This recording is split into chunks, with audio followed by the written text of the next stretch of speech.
Olá, gente. Mais um episódio do podcast Conexões Afetiva. Hoje com o psicólogo Vitor Hugo, que é psicólogo do esporte, para falar sobre o corpo e mente. Olá, meu nome é Vitor, sou especialista em psicologia do esporte. Atualmente eu tenho mais presença na questão do judô e das lutas, no modo geral, mas também sou psicólogo da Federação Alagoana de Esportes Colegiais. Então, eu tenho um contato com as outras modalidades, mas de praticar, eu pratico mais os esportes da luta. Qual é o papel do psicólogo do esporte no desenvolvimento emocional, no apoio com os atletas? É muito importante, né? Infelizmente, né, a gente não tem uma procura muito grande por psicólogos do esporte aqui, não apenas em Alagoas, mas no Nordeste, no modo geral. Se dá muito também por conta do desenvolvimento do esporte aqui. A gente, infelizmente, não é uma das forças em quase nenhuma modalidade esportiva. Mas é justamente o psicólogo do esporte que vai fazer com que a prática esportiva ela seja mais prazerosa, ela seja mais saudável, melhor falando. Porque não é só a prática do esporte em si que é uma coisa boa.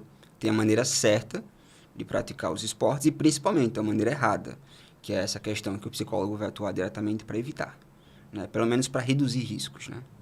E para clarificar isso, qual é a diferença como é que a gente pode passar para as pessoas a diferença do psicólogo do esporte comparado ao psicólogo clínico, ou psicólogo educacional? Assim, o que eu diria, a palavra que define isso é versatilidade, né? A gente não tem essa questão de atuar sempre na clínica, de atuar sempre na escola, então a gente tem muitas possibilidades de campo de atuação. Tem tanto o campeonato, certo? Que a gente tem aquele momento pré-competição, momento competição e momento pós-competição com o atleta, mas nem todo mundo pratica esporte para competir.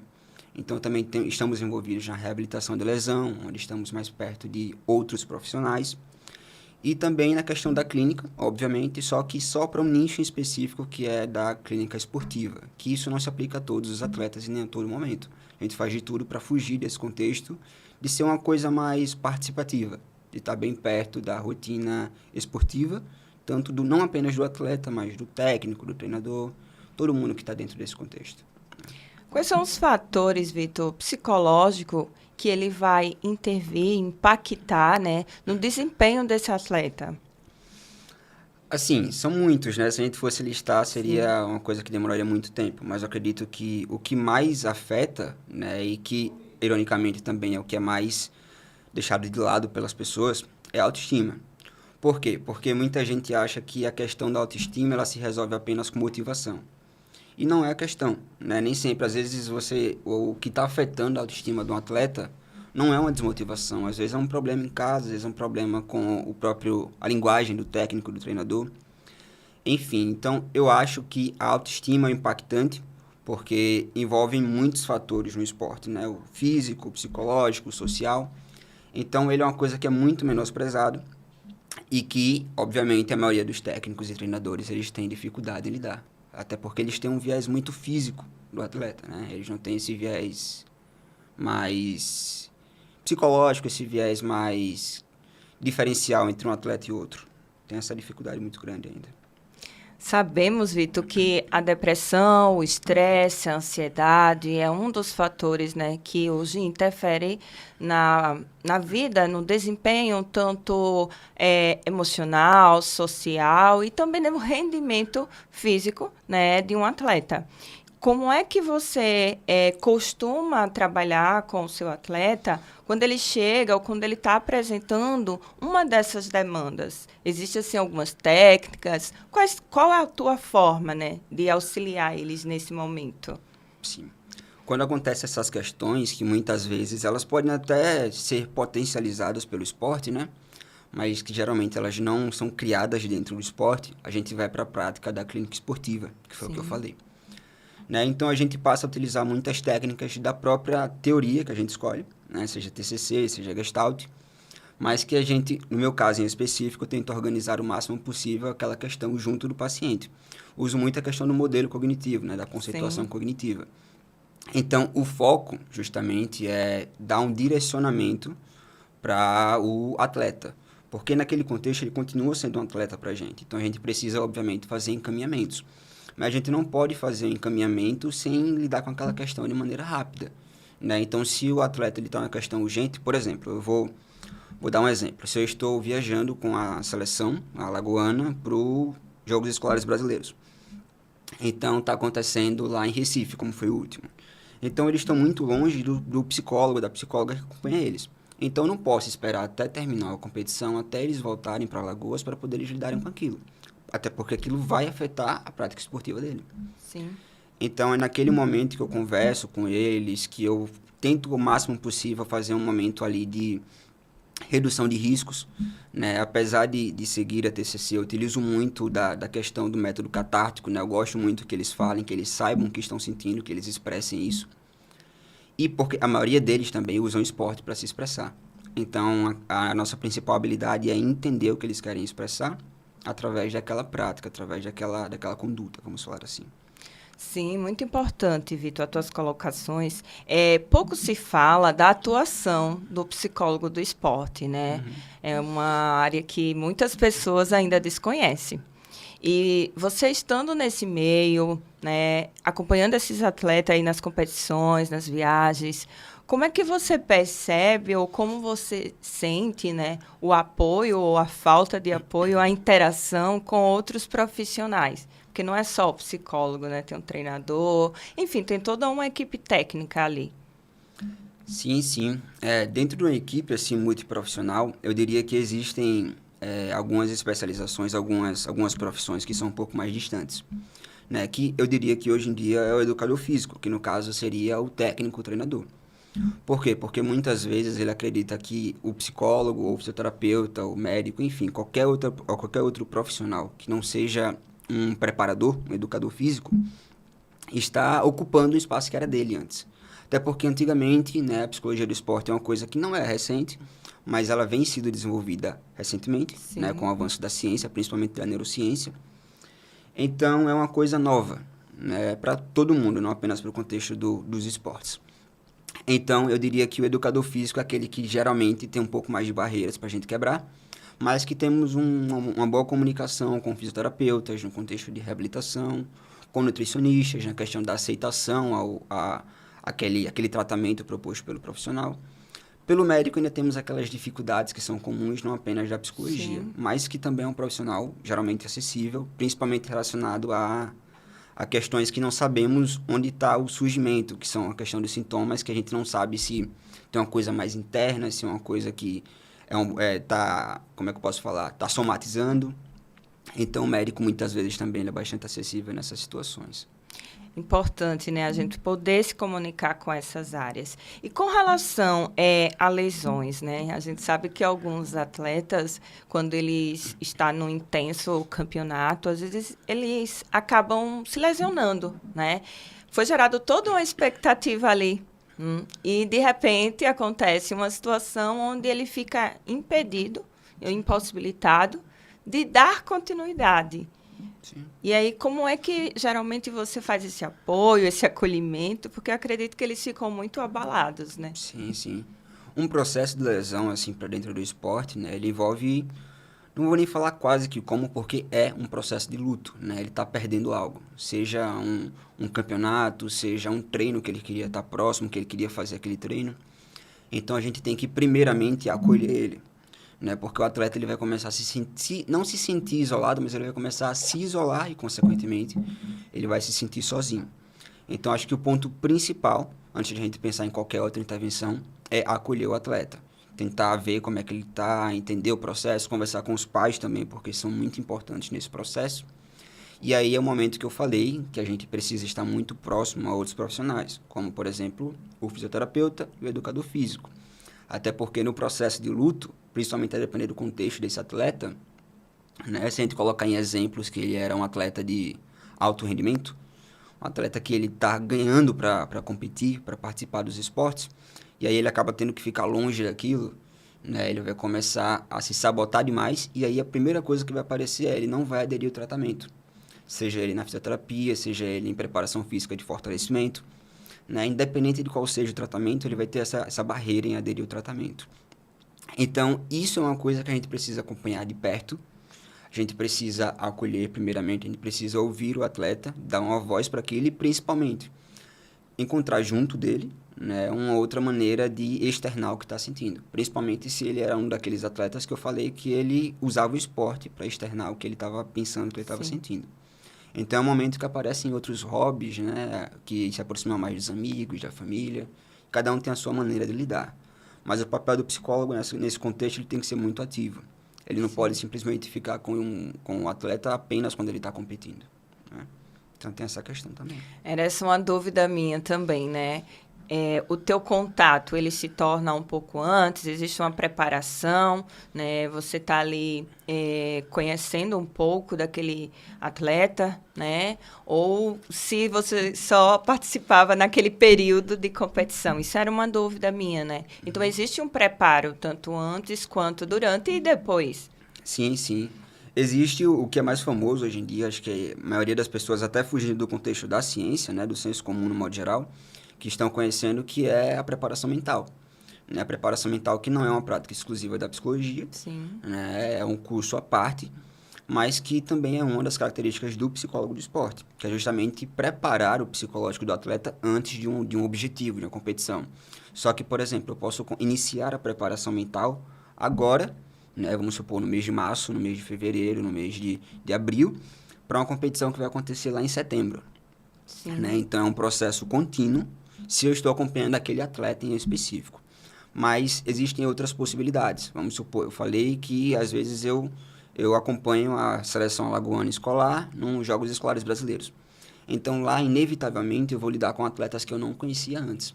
Então, tem um trabalho inicial de coletar dados, certo? Eu vou primeiro entender quais são as demandas daquele atleta, quais são as dificuldades daquele atleta, quais são as expectativas dele também, para ir atuando junto durante os jogos. Então, essa é uma das principais dificuldades no que diz respeito ao acompanhamento. Mas um atleta que se acompanha desde o início, é uma preparação longa para chegar até o campeonato. Na hora do campeonato, a gente faz exercícios de ativação, de relaxamento, a depender do momento. E no pós, a gente vai trabalhar justamente no recovery, junto com o fisioterapeuta, junto com o educador físico, que é justamente na prática para ela rebaixar o padrão, né, para o atleta, a atleta, rebaixar o padrão comportamental que ela tinha preparado para lidar com aquela competição. Então, é um processo que dura o ano inteiro, em resumo. Sim. Né? Existe todo um preparo, né? Sim. Emocional, físico, questão alimentar também. Então, é importante essa integração, né? Tanto dos profissionais e um outro ponto que você falou também da família, né? Sim. Esse contato com a família. É uma coisa que eu falo até nos meus atendimentos clínicos, né? Que não tem como a gente trabalhar um sujeito se a gente não trabalha com essa família. Porque ele não é só o sujeito único. Existe um todo ali, né? Sim. E a família, muitas vezes, tem aquela família que está ali apoiando, né? Seja na conquista ou não.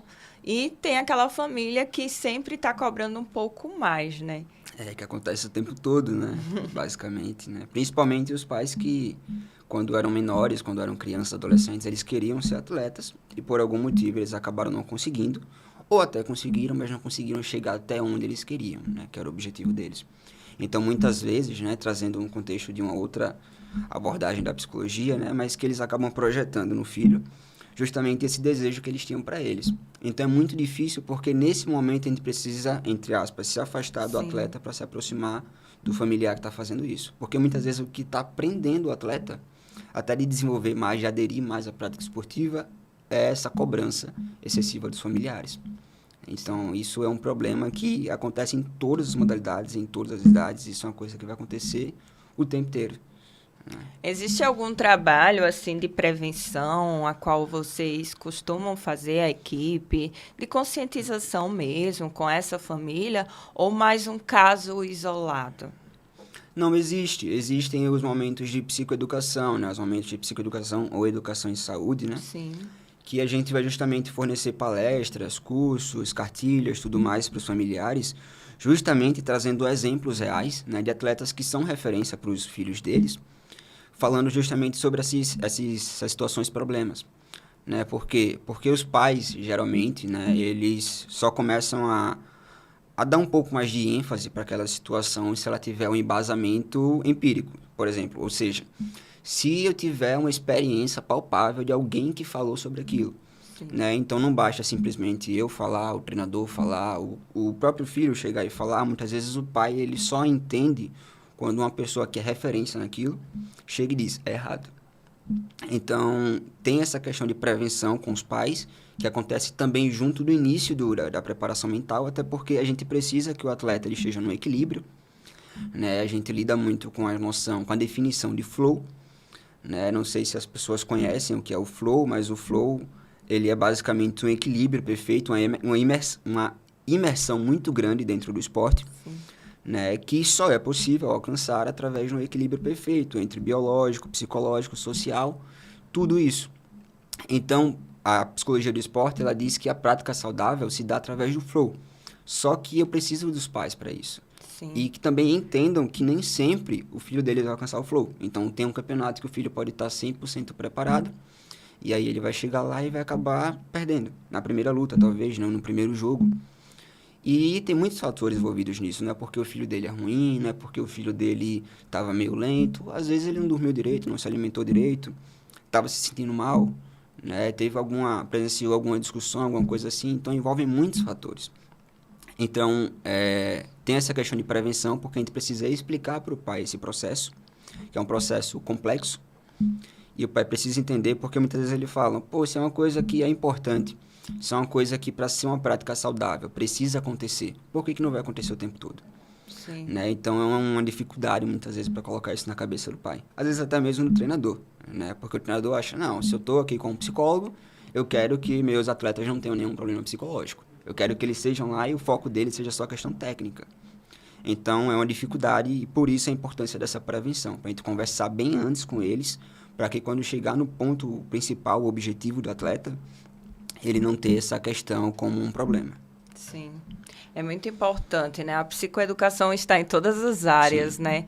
Porque muitas das vezes as pessoas não têm a clareza de qual é o nosso papel em determinadas áreas, né? Você é o psicólogo do esporte, você fala muito bem sobre, entende muito bem. Eu sou uma psicóloga clínica, então tem coisas que eu não vou conseguir mesmo Sim. enquanto psicóloga, dar essa assistência. Então, é muito importante a gente levar essa informação para as pessoas, né? E para que também as pessoas possam entender que, necessariamente, você não precisa apenas buscar um psicólogo do esporte quando a equipe, a associação, ela te oferece, né? De forma isolada, você também costuma prestar esse tipo de auxílio? Vamos supor, eu vou participar de uma competição, né? Mas eu não tenho esse suporte lá na minha associação. Não entendo muito bem, mas eu acho que é assim. E aí eu, sabendo da importância do psicólogo, eu vou buscar um psicólogo. Mas eu entendo que, como psicóloga, eu entendo que não é uma psicóloga clínica que vai poder me dar esse suporte. E sim, um especialista, né? Como é que você faz esse trabalho? Existe uma procura? Você oferece esse tipo de atendimento? Sim, sim. Hoje em dia, como você falou, né, a maioria das pessoas não sabe. Dentro da psicologia tem esse entendimento, apesar de que não tem uma boa rede de contatos em torno disso. Né? Hoje em dia, eu sou integrante da Comissão de Psicologia do Esporte do Conselho, daqui de Alagoas, além de ser psicólogo da Federação Alagoana de Esportes Colegiais. Então, inevitavelmente, nas discussões envolvendo esportes, eu acabo estando próximo. Então, a maneira que a gente utiliza para conversar sobre isso com pessoas que não têm acesso a isso, seja por questões logísticas, seja por questões de não saber, não ter informação quanto a isso, esses eventos. Principalmente os JEBs, né? Onde está o país inteiro lá, com atletas de 12 anos até 18 anos de idade, no caso até 17 anos de idade. Então, esse é o principal evento, na minha opinião, certo? Sim. E a questão do atendimento, tem sim, a gente faz esse acompanhamento, a gente faz essa preparação, como eu falei, né, que envolve não apenas os fatores psicológicos, mas, quer dizer, melhor falando, não envolve apenas questões patológicas. As pessoas costumam achar, né, que quando a gente fala sobre psicológico, a gente só está falando sobre ansiedade, sobre estresse, depressão. É uma realidade? É uma das coisas que a gente tem que estar mais capacitado a lidar. Mas também vamos falar sobre tomada de decisão, coesão, trabalho em equipe, a questão da frustração, caso perca, caso se lesione. Então, é uma coisa muito vasta que a gente pode fazer. E, basicamente, o que a gente precisa é que as pessoas conheçam isso. Né? O problema é que, como eu falei, né, o esporte não é muito desenvolvido no Nordeste, e assim como também não é no Brasil todo. Só que o Nordeste está bem abaixo do Sudeste e do Sul. Então, nós temos uma quantidade muito baixa de psicólogos do esporte aqui no Brasil. Né? Por exemplo, as faculdades, as universidades não têm mais disciplinas de psicologia do esporte. Então, já é um reflexo de que não tem uma procura muito grande por esse mercado. Então, isso é uma coisa que vem crescendo nos últimos anos, principalmente por conta do futebol, onde teve muito relato da psicóloga do Fluminense, da psicóloga do Palmeiras, né, tudo mais, onde tiveram relatos dos próprios jogadores, que são, como é que eu posso falar, são influenciadores, né, dos jovens, falando sobre a importância desse profissional. Então, a partir disso, aumentou a procura. Sim, esses atletas que estão aí nas Olimpíadas, né, Sim. diversas modalidades. Hoje é muito comum a gente ver nas redes sociais o depoimento deles, né, Sim. do quanto que foi importante, do quanto que foi válido esse apoio, né, do psicólogo. Então, acho isso muito bacana e a gente tem que espalhar ainda mais para que outros profissionais também possam buscar, né, se especializar, porque existe uma demanda muito grande, né? E, assim, com relação à questão da ementa do curso de psicologia, eu me formei faz 10 anos e, na minha época, não tinha, né, a disciplina de psicologia do esporte. Muito se falava sobre... Mas a disciplina é específica ali para falar realmente qual é o papel, né? Como que o psicólogo vai intervir, não tinha. Sim. Então, muita coisa falta, né? E se a gente não for buscar fora, se especializar, buscar referências, a gente não vai conseguir alcançar um número muito grande de pessoas. Sim. Realmente, assim, né? Eu diria que apesar do que eu falei sobre as questões das barreiras em torno dos educadores físicos, dos pais, dos atletas, ainda tem muito isso da nossa própria classe. Sim. Né? Nossa própria classe, como você falou. Eu sou psicóloga, eu entendo que se vem uma demanda do esporte, eu entendo que não é uma coisa que eu estudei sobre, eu preciso repassar para aquele profissional especializado para aquilo, só que boa parte dos profissionais não tem esse pensamento.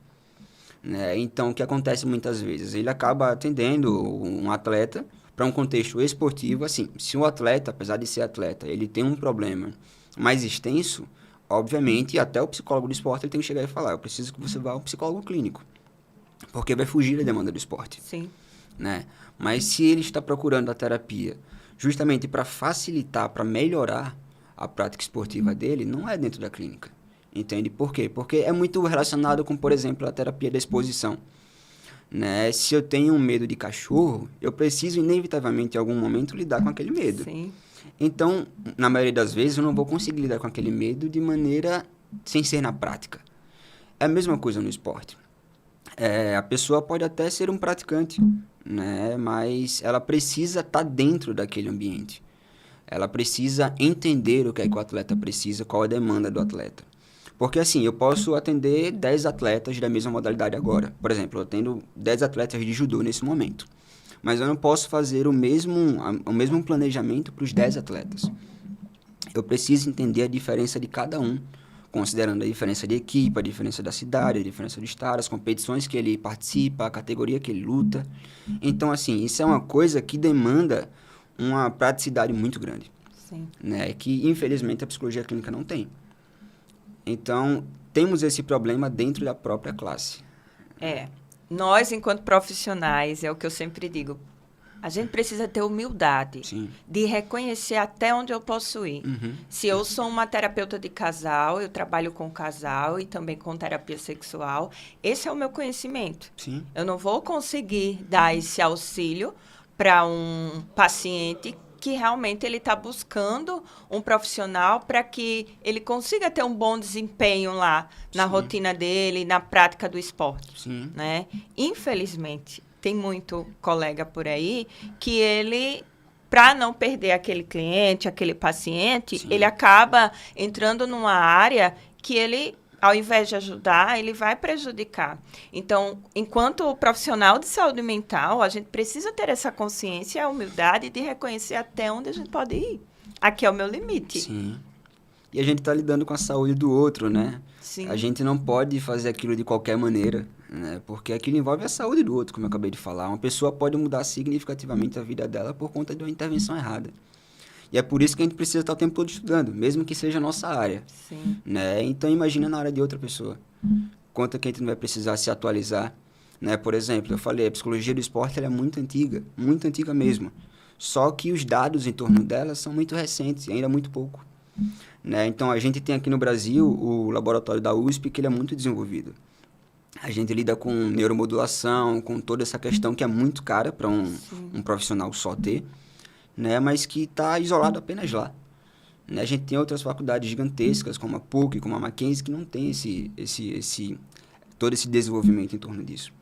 Então, imagina para a gente que está dentro do esporte, dentro de um clube específico. Sim. Então, são coisas que são barreiras até para a gente que está dentro daquilo, que estuda aquilo. Imagina para quem vai precisar conhecer aquilo, entender como funciona aquela situação.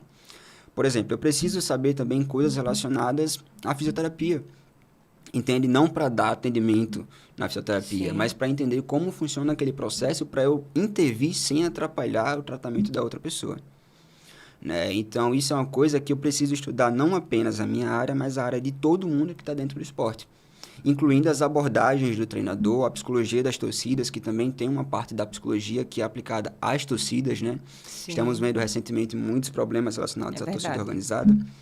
Então, também é uma área da psicologia do esporte, certo? Que deveria também estar presente nessas pautas que envolvem no Ministério Público por conta das torcidas organizadas, porque a gente tem os estudos em torno daquilo, melhor falando, né?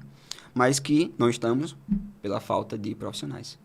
É muito conhecimento, é muita coisa, né, Vitor? A gente passaria horas aqui falando. Sim. É um assunto, assim, muito que deve, sim, expandir ainda mais, né? Espero que realmente as pessoas, elas possam estar mais disponíveis para isso, para a psicologia do esporte, né? Sim. Qual a mensagem que você deixaria aqui para os atletas, para os profissionais que buscam ou que querem entender um pouco mais sobre a psicologia do esporte?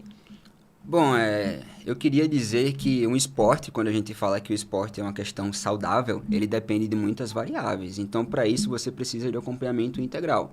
Entenda que o ser humano ele não é só um corpo, né? Então, a gente precisa dar atenção à cabeça, a gente precisa dar atenção ao corpo, à questão social, tudo mais. Então, eu falo aos pais, aos responsáveis, melhor falando, tenham atenção com os filhos de vocês, certo? O esporte é uma estratégia de desenvolvimento, é uma estratégia de socialização, então ele também não pode ser tratado como uma coisa que é apenas joguei ali e pronto. Né? Obviamente existe o esporte de passatempo, mas ele pode ser muito melhor do que isso. Então, se vocês puderem, se vocês tiverem essa oportunidade, procurem um serviço de psicologia do esporte, para quem está dentro do esporte, para conhecer um pouco mais e entender no que aquele profissional pode te ajudar. Pode ajudar o seu filho, pode ajudar o seu atleta, o seu professor, o seu técnico. Também Sim. pode dar essa dica para o treinador, se o treinador está se excedendo demais, né? Então, é isso que eu queria falar. Né? O esporte ele é muito benéfico, ele pode ser muito benéfico. Eu hoje gostaria de agradecer, né, Vitor? Eu fico até emocionada em ouvir você falar tudo isso e ver a proporção a qual você está tomando na psicologia, nessa área que você tanto se dedica, que você tanto gosta, né? Para quem não sabe, o Vitor é meu primo, tá? E ele está tomando uma proporção muito grande. Eu fico muito feliz em, de alguma forma, poder em algum momento ter lhe impulsionado a buscar a psicologia. Fico muito feliz de fato. Então, deixa aí as suas redes sociais para que as pessoas possam te seguir, te acompanhar Sim. e buscar o teu trabalho. Bom, primeiro eu é que agradeço, né? Não apenas só por esse momento, mas por tudo que tem feito desde o primeiro período de faculdade, até um pouco antes também, né? Sim. Pouco antes não, muito tempo antes. Minhas redes sociais eu utilizo principalmente o Instagram, né? Que é @psi.victorhugo, Victor Hugo, né? Lá eu posto direto sobre questões do esporte, sobre técnicas do esporte, sobre episódios que acontecem no esporte. Então, fiquem à vontade para ir lá interagir, a gente vai conversar bastante. Obrigada, Vitor. Obrigada a todos, né, por mais um podcast, por mais um episódio. Hoje a gente está finalizando aqui, né, com o 10º episódio dessa primeira temporada do podcast Conexões Afetivas. E aguarde que a gente vai voltar aqui com um formato especial.